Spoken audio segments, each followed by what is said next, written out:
The Intergalactic Conference on Predatory Species Biology was exactly as pretentious as it sounds. Picture a crystalline auditorium floating in the Andromeda Station, filled with beings who probably practiced their acceptance speeches in the mirror. Dr. Jessica Kane sat in the back row, watching alien academics preen their various appendages, while desperately trying not to roll her eyes so hard they fell out of her head. Jess had drawn the short straw at the Terran Research Institute. Someone had to represent humanity at this cosmic circle jerk, and apparently, her reputation for making uncomfortable observations about evolutionary biology made her the perfect candidate. Lucky her. The conference moderator, a floating gas cloud named Nebulous Prime, announced the day's hot topic with all the gravitas of a funeral director. Today we debate the most pressing question in xenobiology: which species represents the galaxy's most efficient apex predator? Oh boy. Jess pulled out her tablet and started making notes. This was going to be good. Professor Thokmar crystallized into full pompous mode at the front podium. His translucent, geometric body caught the light like a disco ball having an identity crisis. As the leading authority on predatory behavior from the Rigel system, he clearly believed his own hype. His voice resonated through the auditorium with the kind of confidence usually reserved for people selling timeshares. My esteemed colleagues, Thokmar began, his crystalline form shifting colors for emphasis. Allow me to present the obvious answer. Ambassador Zill, a mantis-like creature from the diplomatic corps, clicked her mandibles in what Jess assumed was either agreement or hunger. Hard to tell with insectoids. Her compound eyes reflected the light in a way that suggested she was already calculating how to spin this debate for political gain. Dr. Vex occupied roughly half the left side of the auditorium, his tentacles draped over multiple seats like a very scholarly octopus who had gotten too comfortable at a dinner party. His species from Proxima Centauri were known for their theatrical tendencies, and Vex was clearly the drama club president of whatever tentacled university had spawned him. The other attendees represented a who's who of galactic academia. Various beings with too many degrees and not enough common sense filled the seats, all eager to prove their species had produced the most impressive killing machines. It was like a very nerdy version of whose dad could beat up whose dad. Jess sipped her coffee and prepared for what promised to be several hours of academic masturbation disguised as scientific discourse. She'd been to enough conferences to know the drill. Everyone would present their carefully prepared arguments, backed by holographic displays that cost more than her annual salary, but all designed to prove that their particular corner of the galaxy had evolution figured out. What none of them realized was that they were about to get schooled by a species they considered barely above pond scum on the cosmic intelligence scale.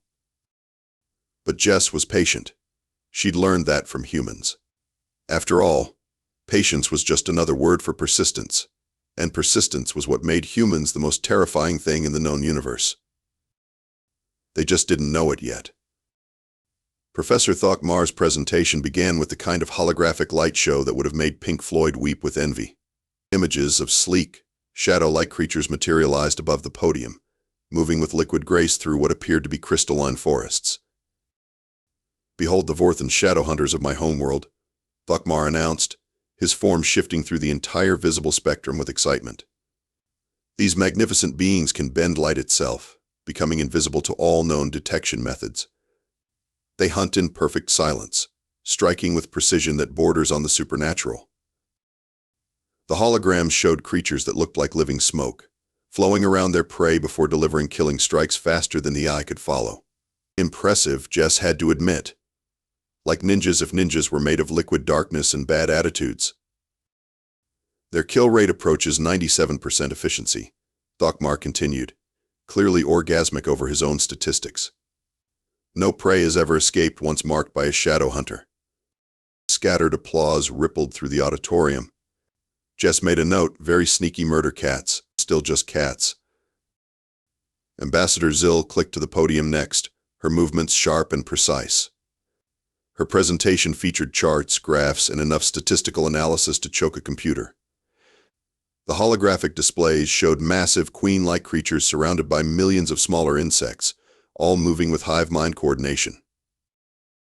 The Hive Queens of Kepler-442b represent the ultimate evolution of collective predation, Zill announced, her translator giving her voice an oddly cheerful tone despite her terrifying mandibles. Where individual hunters rely on personal skill, the Queens command armies numbering in the billions. The statistics were genuinely impressive.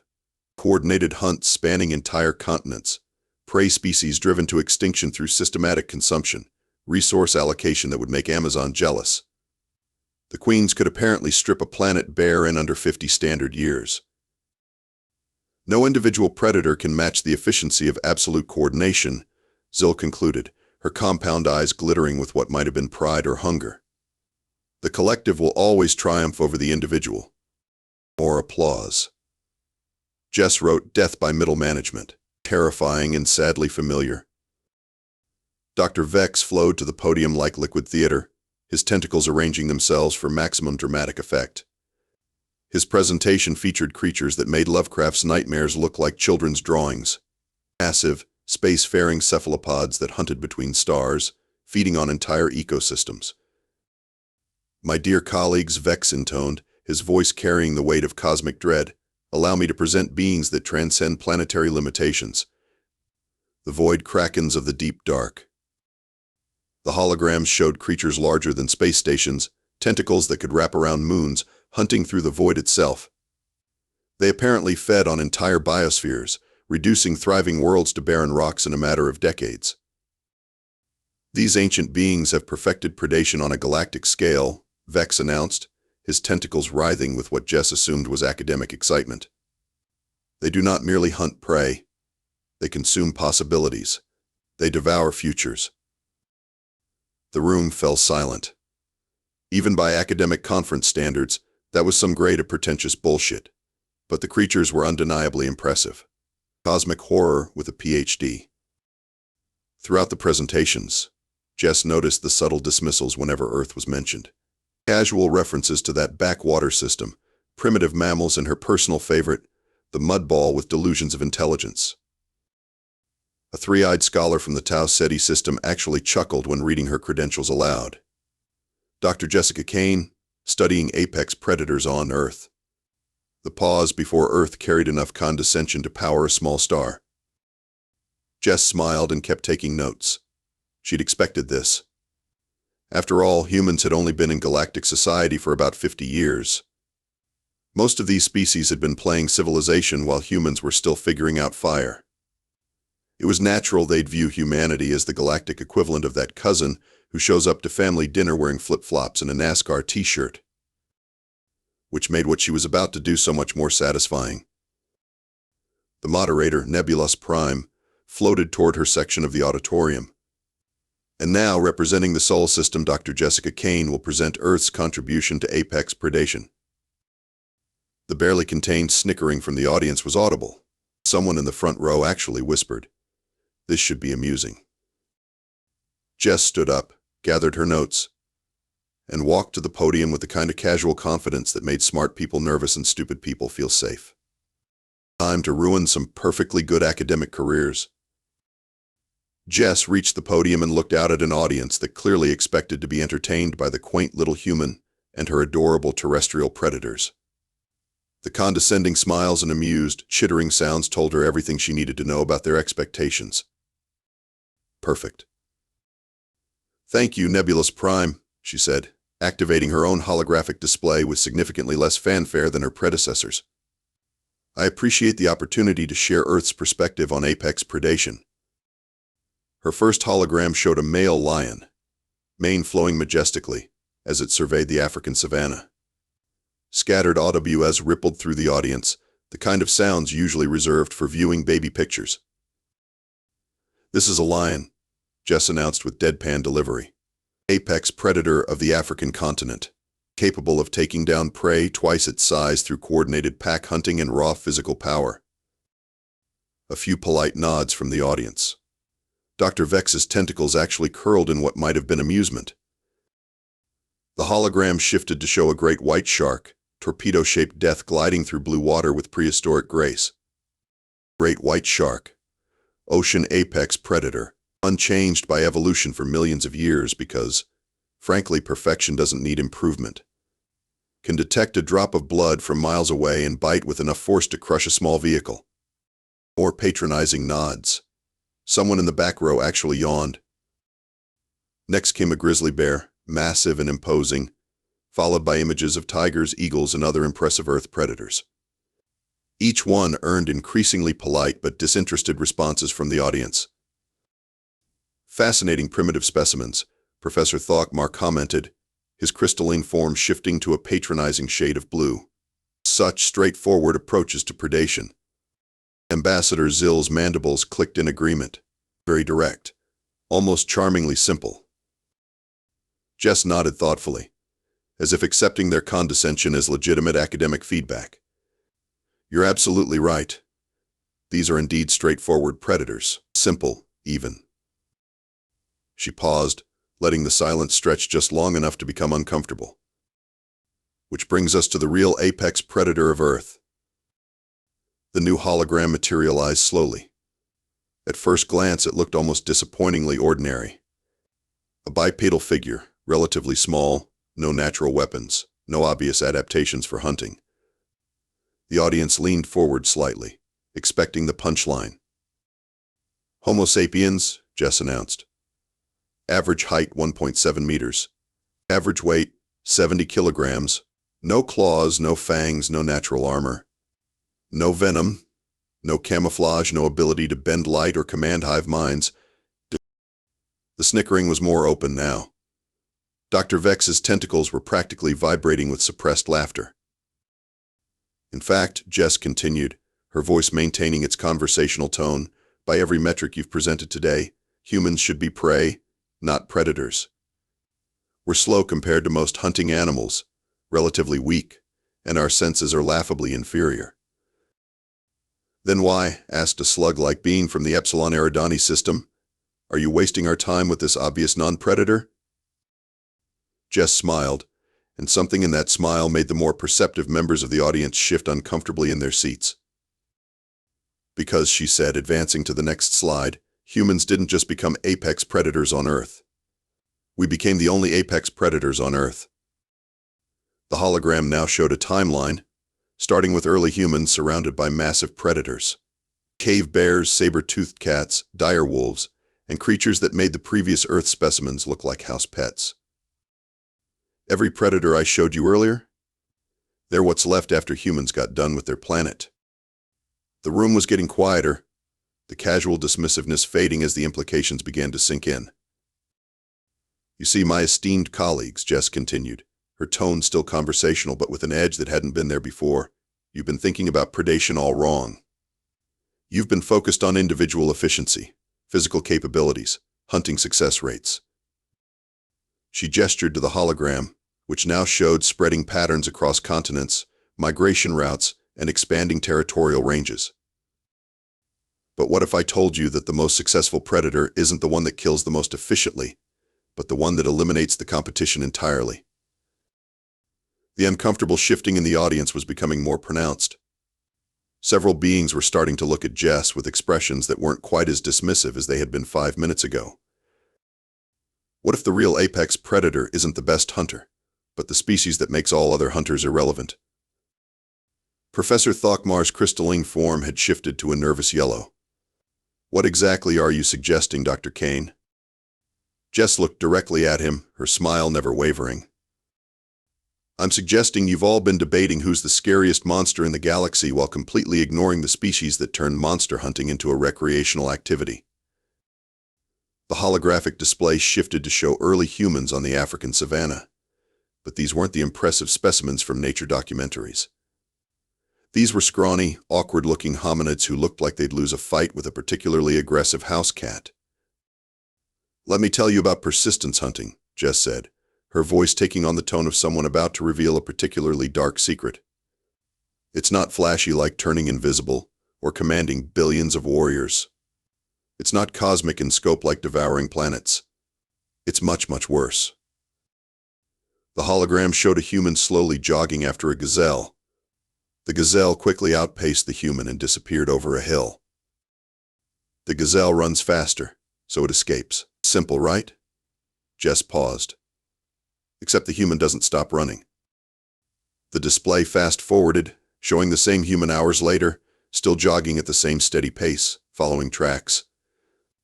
The gazelle appeared again, now tired, breathing heavily. It ran again, but not as far this time. Humans can regulate their body temperature through sweating. Most mammals can't do this efficiently while running. So the gazelle stops to cool down, and the human just keeps coming. Several members of the audience were leaning forward now, the academic detachment replaced by something approaching unease. The hologram continued its relentless cycle. The gazelle, now exhausted, could barely manage a trot. The human, still at the same steady pace, finally caught up. The kill was anticlimactic, almost gentle. The gazelle was too tired to fight back. Persistence hunting, Jess explained, doesn't rely on being faster or stronger. It relies on being relentless. Humans can run at a sustainable pace for hours, sometimes days. We overheat our prey through sheer, stubborn refusal to give up. Ambassador Zill's compound eyes were reflecting light in patterns that suggested agitation. That's quite inefficient, isn't it? Oh, you haven't seen inefficient yet, Jess replied cheerfully. See, that's just individual hunting. Humans rarely hunt alone. The display expanded to show multiple humans, spread out in a coordinated pattern, all converging on a herd of prehistoric mammals. The animals, panicked by the slowly approaching bipeds, ran directly into the arms of other waiting humans. Back hunting with persistent pressure. The prey can't rest because there's always another human coming. They can't hide because humans track better than bloodhounds. They can't fight because humans bring friends. Dr. Vex's tentacles had stopped their amused writhing. This is still rather primitive compared to our examples. Primitive? Jess's eyebrows rose. Let me show you primitive. The hologram shifted to show early humans with crude spears facing down a woolly mammoth. The massive creature, easily 10 times the size of its attackers, should have been able to crush them effortlessly. Humans didn't just hunt animals their own size. They developed tools to kill anything, regardless of how outmatched they were physically. The display showed the hunting strategy. Humans didn't charge the mammoth directly. They harassed it, throwing spears from a distance, wounding it gradually, following it for days while it slowly bled and weakened. Other humans would take turns, ensuring the mammoth never got a moment's rest. A persistence hunt that could last weeks. The mammoth was stronger, tougher, had natural weapons that could kill a human instantly. It didn't matter. Humans would just wear it down bit by bit, until it couldn't fight anymore. The room was getting very quiet. The casual academic atmosphere was being replaced by something that felt distinctly less comfortable. But here's where it gets really interesting, Jess continued, her voice maintaining its conversational tone while her eyes gleamed with something that was definitely not academic enthusiasm. Humans didn't stop at becoming successful persistence predators. They got creative. The hologram now showed a landscape transformation. Forests being cleared, grasslands being burned, rivers being diverted. Environmental modification. If the prey adapted to avoid human hunting patterns, humans just changed the environment to eliminate the adaptation. Professor Thokmar's crystalline form was now a distinctly nervous shade of purple. Surely this level of environmental manipulation is beyond primitive tool users? Oh, Professor, Jess said, her smile becoming something that would have made a shark uncomfortable. This was 40,000 years ago, before agriculture, before civilization, before writing. This was humans with pointy sticks and bad attitudes. The holographic timeline accelerated, showing human expansion across continents, followed by the systematic disappearance of megafauna wherever humans settled. Every continent humans colonized experienced immediate mass extinctions of large predators and prey species. Not gradual evolutionary pressure, not climate change. Humans showed up, and within a few thousand years, anything larger than a deer was gone. The room was now completely silent except for the nervous shifting of various appendages and breathing apparatus. You want to know what makes humans special? Jess asked, looking around at her increasingly uncomfortable audience. We didn't just become apex predators. We eliminated the concept of competing apex predators. The silence stretched until Professor Thokmar, his crystalline form now cycling through colors that suggested deep unease, cleared what passed for his throat. "Dr. Kane," he said, his voice carrying far less confidence than it had an hour ago. "While your species hunting methods are unsettling, I fail to see how this compares to the sophisticated predation strategies we've discussed. Surely you're not suggesting that primitive persistence hunting rivals the advanced capabilities of our examples?" Murmurs of agreement rippled through the audience, but they sounded forced, like people trying to convince themselves they weren't scared of a movie they were definitely scared of. Ambassador Zill clicked her mandibles in what Jess now recognized as nervous energy rather than amusement. "Indeed, what makes humans so special compared to us? We've evolved beyond such crude methods." Jess paused at the podium, looking out at the assembled representatives of galactic civilization, beings who had mastered faster than light travel, manipulated matter at the quantum level, and built societies spanning multiple star systems. They were all staring at her with expressions that ranged from academic condescension to barely concealed unease.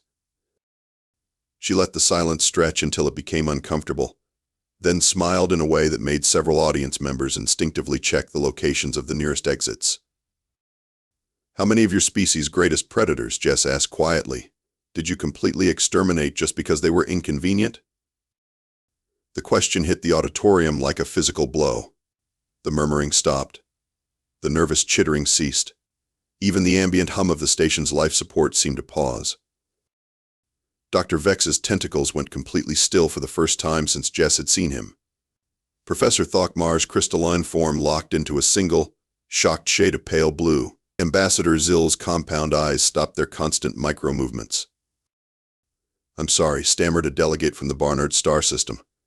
"Could you repeat that?"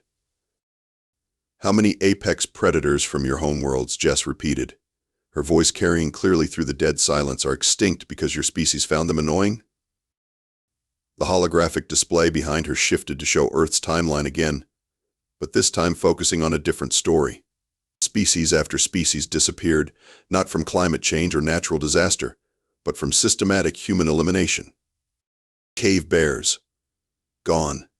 Not because they were hunted to extinction for food, but because humans wanted their caves and bears had the audacity to already be living in them. The display showed archaeological evidence, cave paintings depicting humans driving bears away from shelter sites. Saber-toothed cats. Eliminated. Not because they were threatening human survival, but because they were competing for the same prey animals humans wanted. More images flashed by. Massive predators that had ruled their ecosystems for millions of years, all systematically eliminated by relatively tiny tool-using apes. Dire wolves, cave lions, giant short-faced bears, American cheetahs. The list continued, each name accompanied by fossil evidence and estimated extinction dates.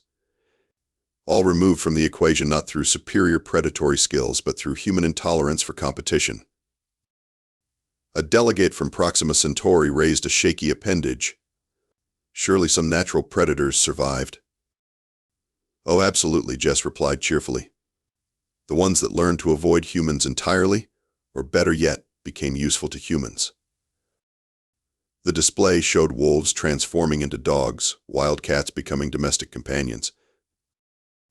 "We kept the predators that accepted domestication and eliminated the ones that didn't. Not through superior hunting ability, but through superior spite." Dr. Vex finally found his voice, though his tentacles remained motionless. This implies a level of ecological dominance that..." "That what?" Jess interrupted. "That seems impossible? Let me put this in perspective for you." The holographic display zoomed out to show the entire Earth, then began marking the locations of extinct megafauna with red dots. The planet looked like it had a severe rash. In the last 50,000 years, wherever humans have established permanent settlements, an average of 75% of large predator and prey species have gone extinct within 5,000 years of human arrival. The red dots spread across continents in patterns that exactly matched human migration routes. Australia lost 90% of its megafauna within 40,000 years of human arrival. The Americas lost 80% within 15,000 years. Europe and Asia lost slightly less, but only because the megafauna there had more time to adapt to gradual human expansion. Professor Thokmar's voice was barely above a whisper. You're describing the ecological equivalent of genocide. No, Jess corrected, her tone remaining conversational despite the increasingly horrified expressions around her. Genocide implies intent to eliminate a specific group. This was just humans removing anything that got in the way of human expansion. The extinctions were a side effect of human convenience. The silence that followed was so complete that Jess could hear individual breathing patterns from across the auditorium. You want to know what makes humans special? She asked, looking around at beings who were beginning to realize they might have seriously misjudged the small, seemingly helpless species from Sol 3. Every other apex predator in the galaxy evolved to be perfect killers within their niche. Humans evolved to eliminate niches they didn't like. Ambassador Zill's translator struggled to process her response, producing several false starts before finally managing, That's not predation. That's terraforming? Jess suggested helpfully. Ecological engineering? Planetary sterilization? The room had gone so quiet that Jess wondered if the universal translators had broken. She looked around at faces that were struggling to process what they'd just learned. Still think humans are cute primitive mammals? She asked. Fun. The aftermath of Jess's presentation was like watching a nature documentary about shell-shocked academics. Professor Thokmar had shifted to a color that didn't appear anywhere in the visible spectrum, which his species apparently only did during existential crises. Ambassador Zill kept cleaning her compound eyes compulsively, as if she could somehow unsee what she'd just learned. Dr. Vex had arranged his tentacles in what Jess could only describe as the cephalopod equivalent of a fetal position. The first attempt at resuming normal academic discourse came from a brave, possibly concussed delegate from the vegan system. Well, he said with forced cheer that fooled absolutely no one. That was certainly educational. Perhaps we could move on to discussing hunting efficiency metrics? The suggestion was met with the kind of silence usually reserved for funerals and tax audits. I believe Nebulous Prime announced in a voice that suggested he was regretting his career choices. That Dr. Kane has provided us with a unique perspective on predatory evolution. Unique, muttered Professor Thokmar, finally stabilizing on a shade of blue that suggested either deep contemplation or mild nausea. Yes, that's certainly one word for it. The informal discussions that followed were a masterclass in awkward interspecies relations. Delegates who had been casually dismissive of humans an hour earlier were now making obvious efforts to be friendly, like people who had just discovered their quiet neighbor collected vintage firearms and had strong opinions about property boundaries. Dr. Kane, Ambassador Zill approached with the kind of careful politeness usually reserved for defusing bombs. I wanted to thank you for that illuminating presentation. My pleasure, Jess replied, noting that Zill was maintaining a conversation distance that suggested she'd calculated optimal escape routes. I hope it was helpful for your research. Oh yes, very helpful. Very comprehensive. Zill's mandibles clicked in patterns that Jess was learning to interpret as barely controlled terror masquerading as academic interest. Dr. Vex flowed over with his tentacles arranged in what might have been a diplomatic configuration. I must ask, Dr. Kane, this predator elimination behavior, is it still active in human culture? Jess pretended to consider the question thoughtfully. Well, we've gotten much better at it. Modern conservation efforts have really improved our precision. Now we can choose exactly which species to preserve and which ones to eliminate based on careful ecological analysis rather than just removing anything that annoyed us. Several nearby delegates took involuntary steps backward. Of course, she continued cheerfully, we mostly focus on non-sentient species now. Professional courtesy and all that. The qualifier mostly hung in the air like a toxic cloud. Professor Thokmar managed to approach, though his crystalline form remained that unsettling shade of existential crisis blue. Dr. Kane, I feel I may have been premature in my assessment of human capabilities. Perhaps we could discuss collaborative research opportunities? I'd be delighted, Jess replied. We're always interested in studying new ecosystems. Earth's biosphere has become somewhat simplified over the past few millennia, so we're eager to explore more diverse environments. The way she said simplified made several audience members check the locations of the nearest starships. As the conference wound down, Jess found herself surrounded by beings who were trying very hard to pretend they weren't reevaluating every interaction they'd ever had with humans. The casual dismissals and condescending comments had been replaced by the kind of careful respect usually accorded to unstable explosives. Dr. Kane, Nebula's prime, floated over, his gaseous form swirling with what might have been nervousness. Before you depart, I was wondering, how many star systems has humanity colonized to date? Jess checked her tablet with the air of someone consulting a shopping list. Let's see 3 fully terraformed systems, 7 partially modified worlds, and we've just begun preliminary ecological surveys of 12 additional candidates. She looked up to find the entire remaining audience staring at her with expressions that ranged from fascination to horror. The surveys are quite comprehensive, she added helpfully. We like to get a complete catalog of local predator species before we begin settlement operations. You know, professional habits. The silence that followed suggested that her audience was beginning to understand exactly what ecological surveys might entail when conducted by a species that had eliminated most of the large predators on their homeworld as a side effect of expansion.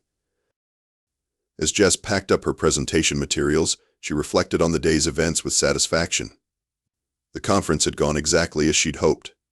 Humanity's reputation in galactic academic circles had been thoroughly revised from charmingly primitive to probably shouldn't be left unsupervised with entire ecosystems. She was fairly certain this was the last invitation she'd received to an interspecies academic conference, but that was fine. Humans had never been particularly good at playing well with others anyway. Besides, she had those ecological surveys to get back to, and the preliminary reports from the Kepler-442b system were fascinating. The local Hive Queens were remarkably well adapted to their environment. It would be interesting to see how well they adapted to humans.